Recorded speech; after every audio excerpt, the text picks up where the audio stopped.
He may be isolated on the international stage, but at home, Russia's president still speaks to roaring crowds.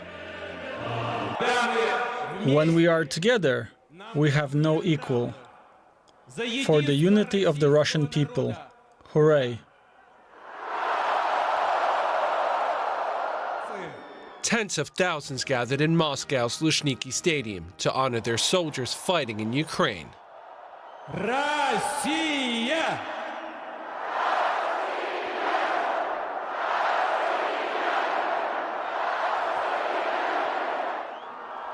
But behind the patriotic fanfare, Putin is a leader with little to cheer about 1 year into his invasion of Ukraine. Western intelligence estimates as many as 200,000 Russian troops have been killed or wounded in the year since the invasion, an average of nearly 550 soldiers each day. His army, once believed to be second only to the US's, is widely considered to be on the ropes. And the Kremlin's crackdown on critics has made it difficult to gauge popular support for the war. But Putin is banking on Beijing to help change his fortunes. And on Wednesday, China's top diplomat appeared to be extending a helping hand. Meeting in Moscow, Wang Yi pledged to strengthen ties with Russia. We're willing to work with the Russian side to maintain strategic stability and deepen political trust, to strengthen strategic cooperation and expand all-round practical cooperation, so as to maintain a greater role in safeguarding the legitimate rights of our two countries. The visit, a demonstration of defiance at a time when the two countries' relations with the West are at their lowest point since the Cold War.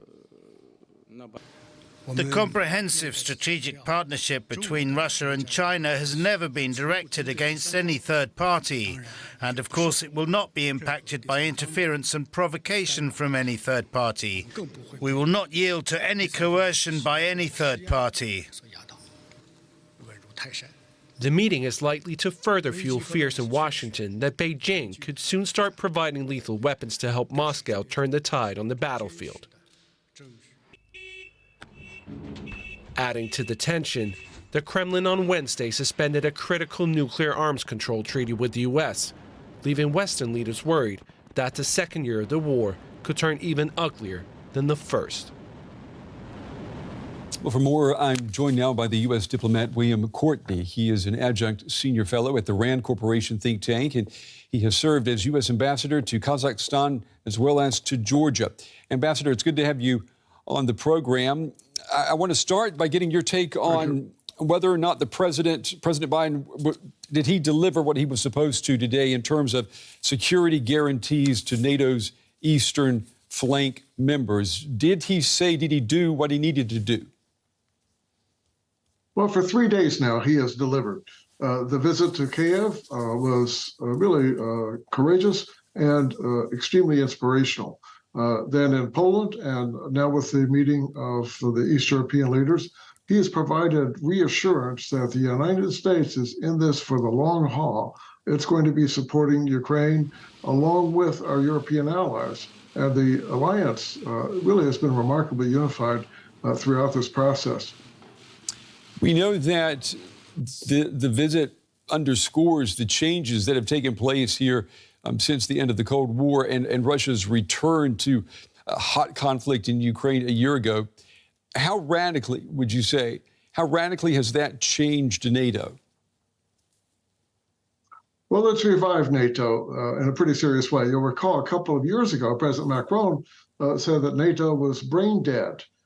That's not the case any longer. And then we're seeing the Eastern members of the alliance play an extraordinarily important role, especially Poland, but all the Eastern members. So I think this has reinforced in NATO the importance of earlier NATO enlargement and how that has strengthened the alliance for the challenges today.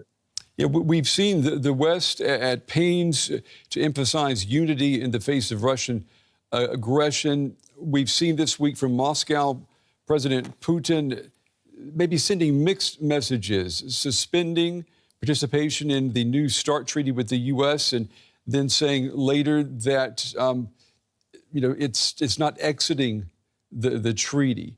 I mean, how should we read Russia's current line? Well, two aspects of that speech. First, it was really remarkably defensive. He had no bold new initiatives, no outline of what are the real goals that the Russian government is pursuing in Ukraine. And then with regard to strategic arms limitation treaty, the New START treaty, 2 years ago when President Biden came into the office, the Russians were practically begging the U.S. to extend the treaty for another 5 years, which President Biden was inclined to do, and he did do. President Trump was not inclined to do that.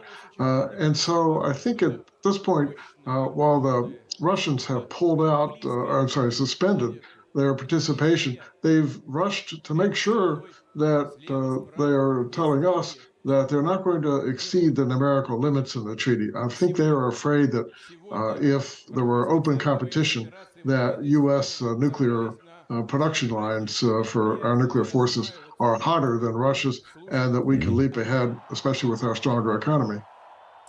We've seen this invasion take place now almost exactly 1 year. We've seen Russia lose troops, lose the initiative, lose momentum. Can you imagine the Russian military recovering?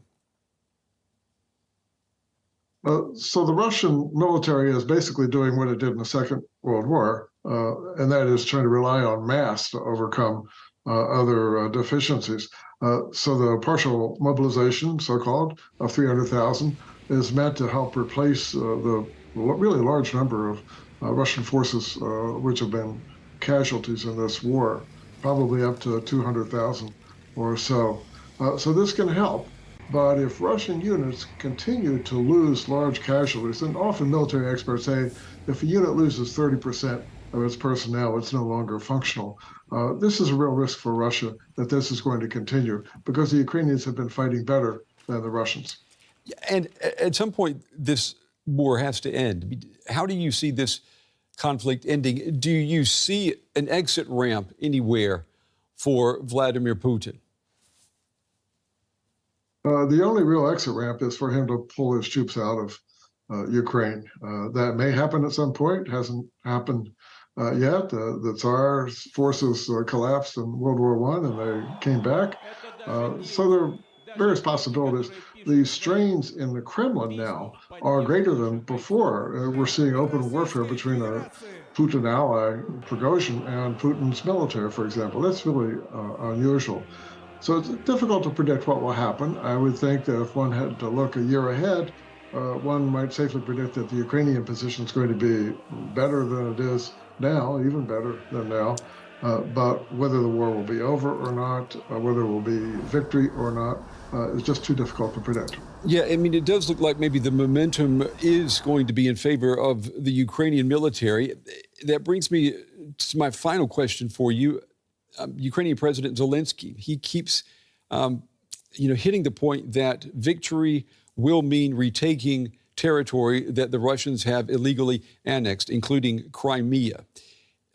Do you think that that is a plausible, realistic victory? But taking the rest of Ukraine, except Crimea, that is quite plausible. Crimea is more difficult. Taking it militarily would require an amphibious combat capability that Ukraine does not have. And Russia forces in Crimea could block the narrow isthmus. It's only 7 or 8 kilometers wide. So that would be quite a challenge for Ukrainian forces. But let's not forget that in Moscow, if they lost the rest of Russia, there could be a change of some sort in policy, and they might be willing to pull out of Crimea as well. But we just can't make a prediction.